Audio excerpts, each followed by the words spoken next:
സണ്ണിച്ചായനെത്തി.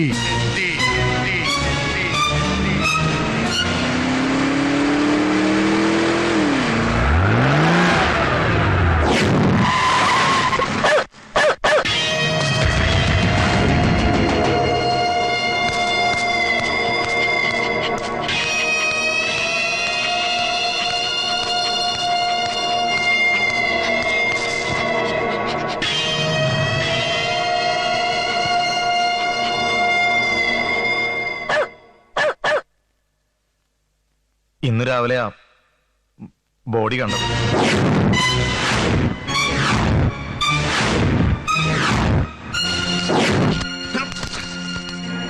ആരാ എന്റെ കൊച്ചുമോനെ കൊന്നത്? പോലീസ് അന്വേഷിക്കുന്നുണ്ട്. വേണ്ട, എനിക്ക് വേണം അവനെ കൊല്ലാൻ.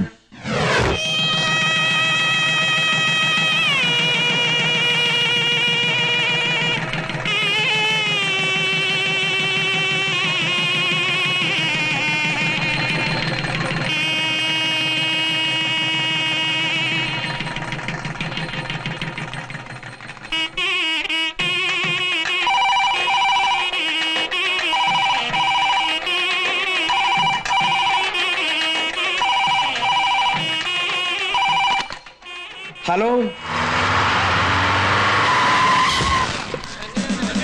കല്യാണം കഴിഞ്ഞിട്ട് എസ് ഇതുവരെ എത്തിയില്ലേ? അവന്റെ അമ്മായിയമ്മനെ കെട്ടിക്കാൻ കണ്ടൊരു നേരം. ഞങ്ങളുടെയൊക്കെ ജീവൻ അവിടെ വെള്ളത്തിൽ അനാശം പോലെ കിടക്കുന്ന അറിയോ? സാറുമായി സംസാരിച്ചോണ്ടിരിക്കുക. ഇനി അധികം സംസാരിക്കണടാ. അശോക, സണ്ണിച്ചായൻ അവിടെ പോലീസും പട്ടാളം ഒരു കോപ്പും വേണമെന്ന് പറഞ്ഞിരിക്കുക. അങ്ങേരെ ഇറങ്ങിയാലേ നിന്റെയൊക്കെ പണി തീരും. എസ് പി ഓഫീസറോട് വിളിച്ച് പറഞ്ഞേക്ക്, നേരം വൈകുന്നോറും കളി മാറുവേ. പറഞ്ഞേക്കാം. സ്റ്റേഷൻ ആക്രമിക്കുന്ന അവസ്ഥയിലേക്കാണ് കാര്യങ്ങൾ നീങ്ങുന്നത്. എസ് പി ഓഫീസിലേക്ക് വിളിക്കട്ടെ സാർ? ശരി.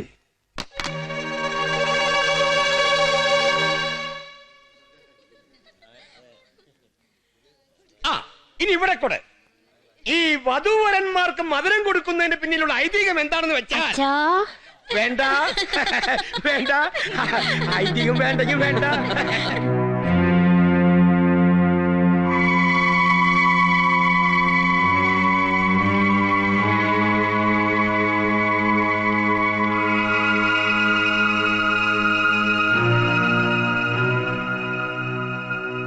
വയറ് കീറാൻ പറ്റിയിരുന്നില്ല ഉത്തമന്. ബോഡി പൊങ്ങി.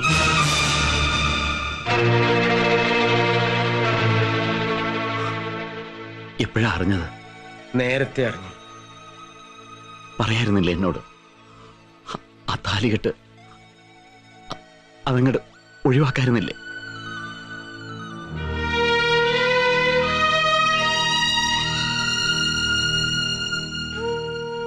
ജയിലിലേക്കുള്ള വഴിയില് ഒരു പെണ്ണിന്റെ ജീവിതം കൂടെ തളച്ചിടണമായിരുന്നോ? ഒന്നും സംഭവിക്കില്ല, ഒന്നും.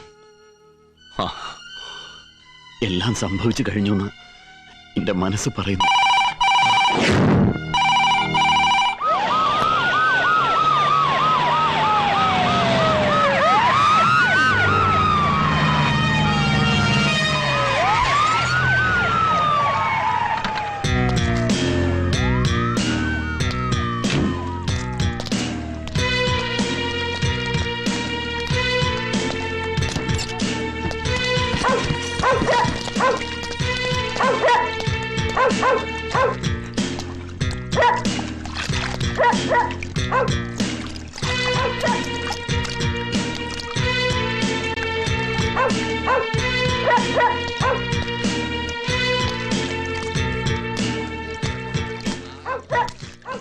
ബോഡി കണ്ട് ഇത്രയും നേരമായിട്ടും തനിക്കൊന്ന് അറ്റൻഡ് ചെയ്തുകൂടായിരുന്നു?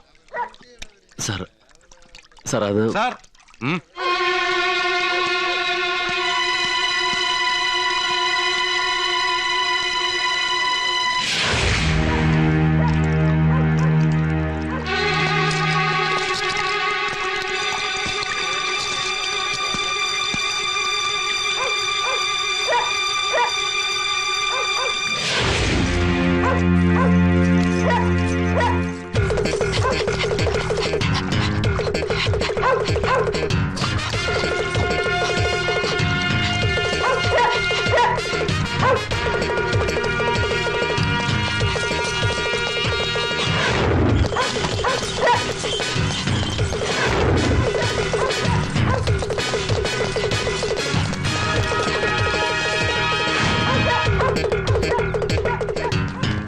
കേസിന്റെ ഡീറ്റെയിൽസ് വേറെ വല്ലതും കിട്ടുമോ ചെക്ക് ചെയ്യുക. സാർ.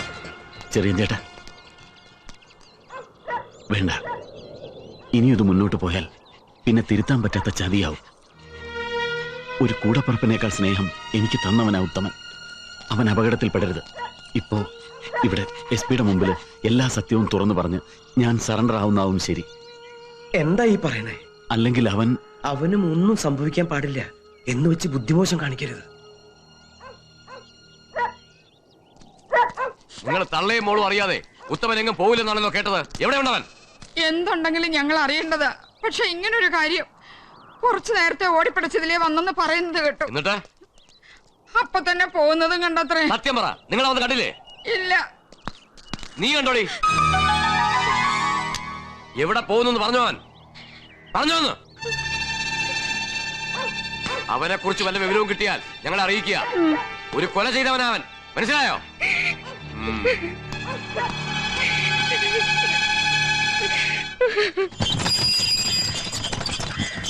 എന്നാലും പറഞ്ഞതുപോലെ ചെയ്തു കഴിഞ്ഞല്ലോ അവൻ. നിങ്ങൾ പറഞ്ഞിരുന്ന ഉത്തമനോട് കൊല്ലാൻ. തമാശകളാ. അന്ന് അവർ തമ്മിൽ അടി ഉണ്ടാക്കിയപ്പോ അവൻ പറഞ്ഞത് കേട്ടതല്ലേ കൊന്നുകളയൊന്ന്. എന്തായാലും ഒരു ആപത്ത് നാട് നീങ്ങുന്ന വിചാരിച്ചാ മതി. ആ പയ്യന്റെ ജന്മം പാഴായി. കോടതിയും കേസൊന്നല്ല പ്രശ്നം. ആ പുലിമുറ്റത്ത് സണ്ണി വെറുതെ ഇരിക്കുവോ?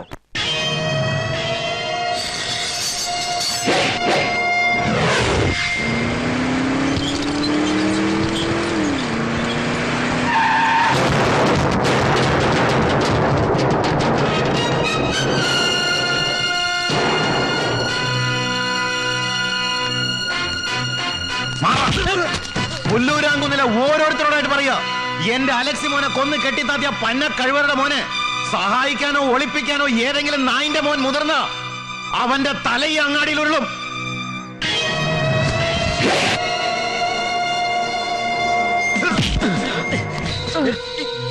എന്റെ അലക്സി മോൻ ചത്ത ഒരാപത്ത് നാട് നീങ്ങിന്ന് വിചാരിക്കണ ഒരു പുല്ലനും ഈ അങ്ങാടി വേണ്ട. മനസ്സിലാകണം. ഈ ചന്തയിലിട്ട് ഉത്തമൻ എന്റെ അലക്സി മോൻ അടിച്ചു, കൊല വിളിച്ചു.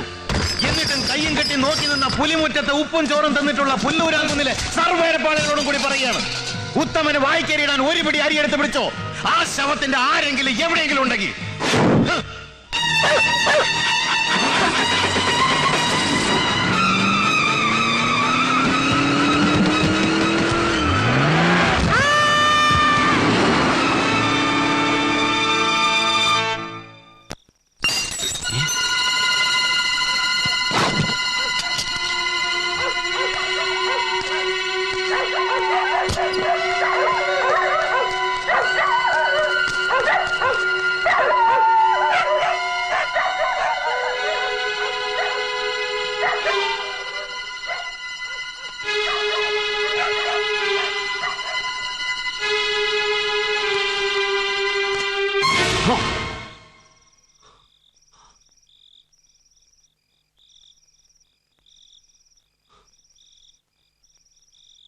ആരെങ്കിലും കണ്ടോടാ നിന്നെ? വാ, അകത്തേക്ക് വാ. വേണ്ട, ഇപ്പൊ അമ്മ എന്നെ കാണണ്ട. എനിക്കും അതിന് കഴിയില്ല. പുലരുന്നതിന് മുമ്പ് ഒരുപാട് ദൂരം തിരിച്ചു നടക്കാനുള്ളതാ. എവിടെയായിരുന്നു നീ? വടക്കമ്മല കയറി. ഈശ്വര, സാരല്ല സാരല്ല. പറ്റിപ്പോയ തെറ്റിന് നിയമം തന്നേക്കാവുന്ന ശിക്ഷ അനുഭവിച്ച് തീർക്കുന്നതിനേക്കാൾ വലിയ വേദനയാ ഞാനിപ്പോ അനുഭവിക്കുന്നത്. ജയിലെങ്കിൽ ജയിൽ. എന്റെ മനസ്സ് തയ്യാറെടുത്ത് കഴിഞ്ഞു. പാടില്ല. അറിയാതെ പറ്റിപ്പോയ ഒരു കയ്യബദ്ധത്തിന്റെ പേരില് ഒരുപാട് മനുഷ്യരുടെ ആശകളും സ്വപ്നങ്ങളും ഒക്കെ തകർത്ത്. പാടില്ല. ആ തൊപ്പി ആ തലേ തന്നെ ഇരിക്കണം. മോനൊരു വലിയ പോലീസ് ഓഫീസർ ആകണമെന്ന് ആഗ്രഹിച്ചൊരു അച്ഛൻ, ആ അച്ഛന്റെ മകൻ ഒരു കൊലയാളിയായിട്ട് ജയിലിൽ പോവാനോ? ഇതൊക്കെ കാണാനും കേൾക്കാനും നമ്മുടെ അമ്മ ജീവിച്ചിരിക്കും തോന്നുന്നുണ്ടോ? സർവ്വ സ്വപ്നങ്ങളും തകർന്ന് എന്നോ ജയിൽ ശിക്ഷ കഴിഞ്ഞു വരുന്ന ഭർത്താവിനെ കാത്തിരിക്കേണ്ടി വരുന്ന ഒരു ശപിക്കപ്പെട്ട ജന്മമാക്കി തീർക്കണോ ദേവികയുടേത്? നിന്നെ കുരുതി കൊടുത്ത് എല്ലാം ഒളിച്ചു വെച്ച് കാക്കിക്കുപ്പായിട്ട് എനിക്കൊരു സുഖജീവിതം വേണ്ട. വേണ്ട. കൊന്നത് നിങ്ങളാണെന്ന് വെളിപ്പെടുത്തുമെങ്കിൽ ബാക്കിയെല്ലാം ചെയ്ത് ഞാന്. നമുക്ക് ഒരുമിച്ച് ജയിലിൽ പോവാം. എന്നിട്ട് വേണം ആരോരുമില്ലാത്ത നമ്മുടെ കുടുംബത്തിൽ കയറി ആ സണ്ണി നേരങ്ങാൻ നായാട്ട് നടത്താൻ. പുലിമുറ്റത്ത് അലക്സി തോമസിനെ കൊന്നത് ഞാനാ. ഉത്തമ. ആ അതെ, ഉത്തമൻ കൊന്നു. ഞാനാ കൊന്നത്.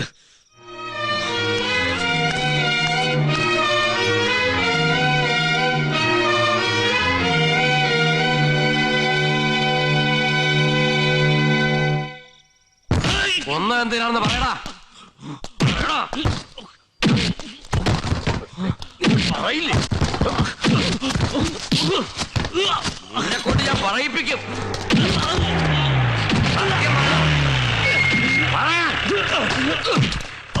പറയില്ലേ? കൊന്നത് എന്തിനാന്ന് പറയടാ. പറയടാ.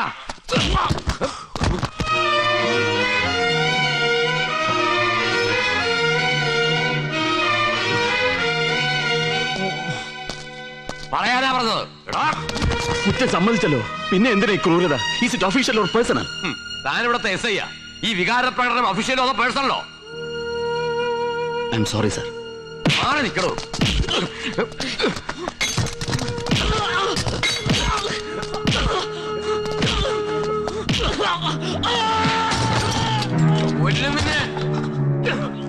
എന്തിനാ കൊന്നത്? പറയടാ. പറയാൻ പറയില്ലേ? പറയടാ.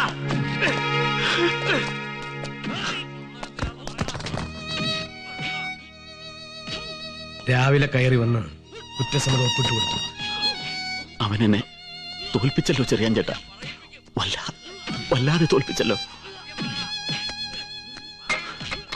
എന്റെ കുറ്റസമ്മതം ഈ യൂണിഫോം അഴിച്ചു വെച്ച് ജയിലിന്റെ നട കയറാൻ തീരുമാനിച്ചിറങ്ങിയതാ ഞാൻ. പക്ഷെ അവൻ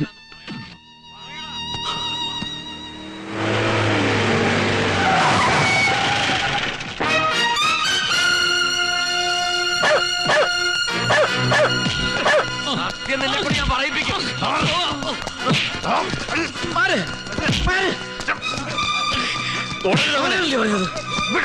പറഞ്ഞത് മാറ്. എനിക്ക് വേണം അവനെ. പോലീസിന് കീഴടങ്ങിയ പ്രതിയാ. കാര്യങ്ങൾ തീരുമാനിക്കാൻ ഇവിടെ കോടതിയുണ്ട്. കോടതി മിണ്ടി പോരുത്. അവന്റെ വിധി തീരുമാനിക്കപ്പെട്ടതാ. കൊണ്ടുപോകും ഞാൻ അവനെ. നടക്കില്ല. കേറങ്ങോട്ട്.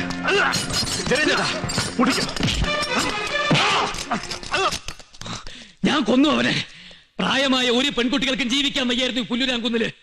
അവരെയൊക്കെ കൊന്നു വലിച്ചെറിഞ്ഞിട്ട് നിങ്ങൾ അതൊക്കെ ആത്മഹത്യകളാക്കി മാറ്റി. അതിന്റെ പേരിൽ ആരൊക്കെ വടക്കമല കയറിയെന്ന് നിനക്കറിയോ? ആരൊക്കെ മണ്ണ് വിട്ടുപോയിട്ടെന്ന് അറിയോ?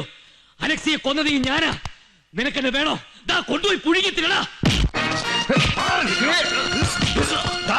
1000 താഴ്ത്ത് പൂട്ടിയാലും ഈ നാട് മുഴുവൻ ഇവന് കാവല് നിന്നാലും പുല്ലൂരാങ്കുന്നിൽ ഇവന്റെ ചോര വീണിരിക്കും, വീഴ്ത്തിയിരിക്കും ഈ സണ്ണി തോമസ്. അവനെ വിടാനാ പറഞ്ഞു. നോക്കിക്കോ, എന്റെ അലക്സിമോന്റെ ശവം വീർത്ത് പൊങ്ങി അതേ കടവിൽ ഇവന്റെ ശവം 100 കഷ്ണമായി പുഴുത്ത് വീർത്ത് പൊങ്ങും.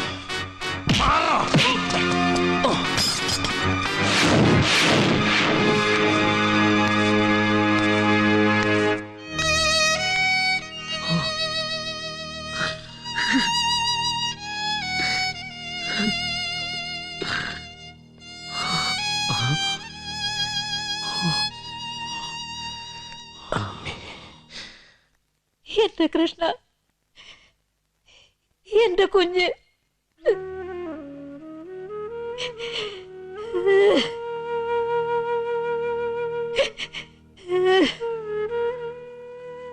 അമ്മേ, ദാ കുടിക്കേ. ഈശ്വര, എന്റെ കുട്ടി എന്തിനാ അവനിങ്ങനെ ചെയ്തത്? അവൻ ചെയ്യില്ല. അതിനൊന്നും കൈ ഉറയ്ക്കുന്നവനല്ലല്ലോ. എനിക്കെന്റെ കുട്ടിയെ ഒന്ന് കാണണം. അതെ, ബന്ധവും സ്നേഹമൊക്കെ ശരി തന്നെ. കൊലക്കേസിലെ പെട്ടിരിക്കുന്നത് എന്ന് കരുതി വലിച്ചെറിയാൻ പറ്റുമോ? പെറ്റുപോറ്റിയതല്ലെങ്കിലും കുറഞ്ഞ കാലം കൊണ്ട് ജയനും അവനും രണ്ടും രണ്ടായി കാണാൻ പറ്റണ്ടായിട്ടുണ്ട് എനിക്ക്.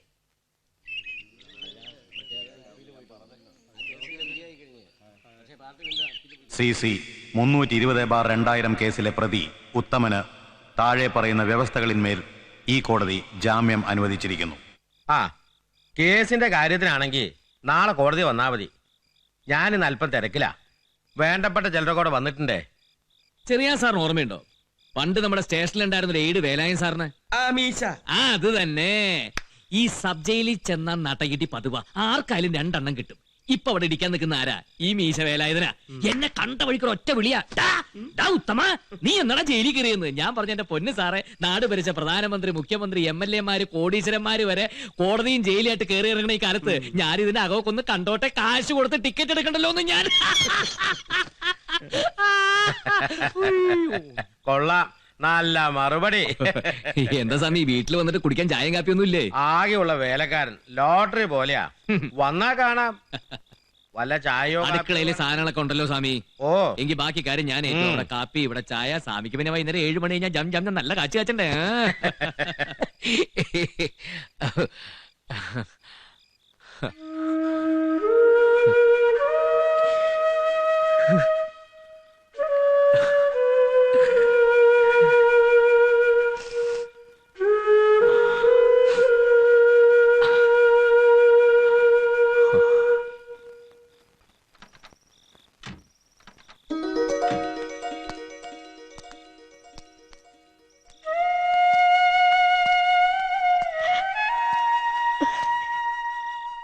കണ്ണ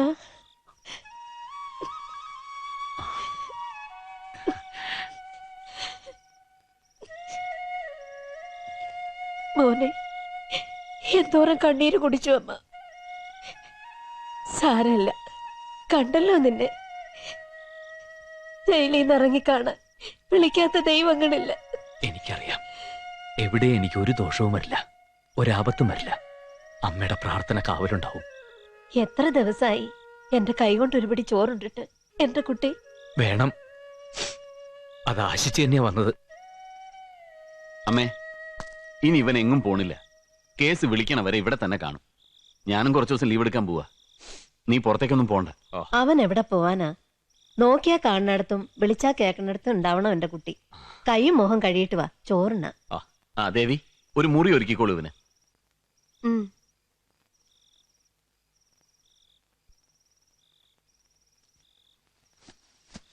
അച്ഛൻ വിളിച്ചിരുന്നു. ജയേട്ടൻ അയാളെ സബ് ജയിലിൽ നിന്ന് ഇറക്കാനും ജാമ്യത്തിലെടുക്കാനും ഒക്കെ നടക്കുന്ന എന്തിനാണെന്ന് ചോദിച്ചു അച്ഛൻ. സ്വന്തം കാര്യം, അതിലപ്പുറത്തേക്ക് ഒരു കാര്യവും മൂപ്പർക്കില്ല. ഞാൻ അറിയാഞ്ഞിട്ട് ചോദിക്കുക, നിങ്ങളൊരു പോലീസ് ഓഫീസറല്ലേ? ഒരു കൊല ചെയ്ത് ജയിലും കോടതിയും കുഴപ്പങ്ങളും ഒക്കെ ആയിട്ട് നടക്കുന്ന ഒരാൾക്ക് വേണ്ടി ഇങ്ങനെയൊക്കെ നമുക്കതിന്റെ ആവശ്യമുണ്ടോ? ആവശ്യമുണ്ട്. നിനക്കത് പറഞ്ഞാൽ മനസ്സിലാവില്ല. അതെ, ഈയിടെയായിട്ട് ജയേട്ടന് എനിക്ക് അങ്ങോട്ട് മനസ്സിലാവണില്ല. നമ്മുടെ കല്യാണ ദിവസം അന്ന് തുടങ്ങിയതായി നാശം പിടിച്ച പ്രശ്നങ്ങള്. മൂടിക്കെട്ടിയ മുഖമായിട്ടല്ലാതെ ജയേട്ടനെ പിന്നെ ഞാൻ കണ്ടിട്ടില്ല. കുറെ ലീവ് എടുത്ത് അവിടെ പോകും ഇവിടെ പോകുന്നൊക്കെ പറഞ്ഞിരുന്നതാ. ഒരുപാട് ഒരുപാട് ആശിച്ചിരുന്നതാ.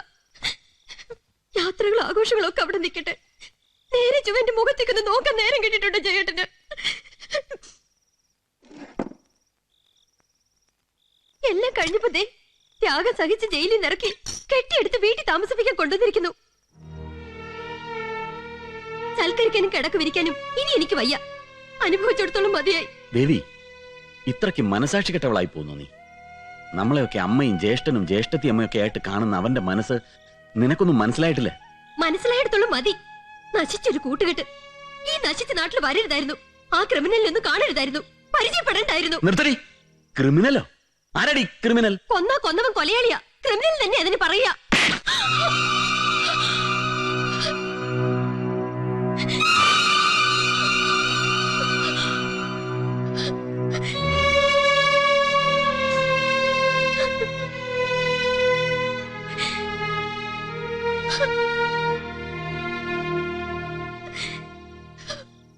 ഇനിയും പറഞ്ഞില്ലെങ്കിൽ ഒന്നും അറിയാതെ പാവം നീ തെറ്റുകാരിയാവും. അറിയോ നിനക്ക്, നീ ക്രിമിനലാന്ന് പറഞ്ഞത് ആരെയാന്ന്? എന്റെയും നിന്റെയും നമ്മുടെ കുടുംബത്തിന്റെയൊക്കെ ജീവിതം ഇന്ന് നിലനിൽക്കുന്നത് സ്നേഹിക്കാൻ മാത്രം അറിയാവുന്ന ഈശ്വര തുല്യമായൊരു മനസ്സ് അവനുള്ളതുകൊണ്ടാ. നിന്റെ കഴുത്തി കിടക്കുന്ന താലി അവന്റെ ത്യാഗമാ. സ്വന്തം ജീവിതം പണയം വെച്ചുകൊണ്ടുള്ള സ്നേഹം.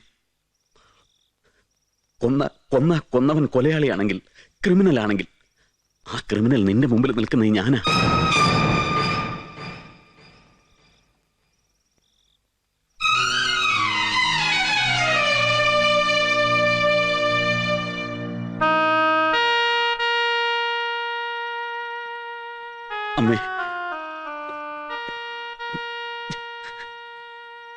ഞാനാ അമ്മേ. എന്റെ കണ്ണൻ ഈ വീട്ടിലുള്ളവരെക്കാൾ അവനെ കൊല്ലാൻ കത്തിയും വാളുമായിട്ട് നടക്കുന്നവരാണ് നല്ലതെന്ന് തോന്നിയിട്ടുണ്ടാവും എന്റെ കുട്ടിക്ക്. വിളമ്പി വെച്ച എന്റെ മുമ്പിൽ നിന്ന് അവൻ ഇറങ്ങിപ്പോയി.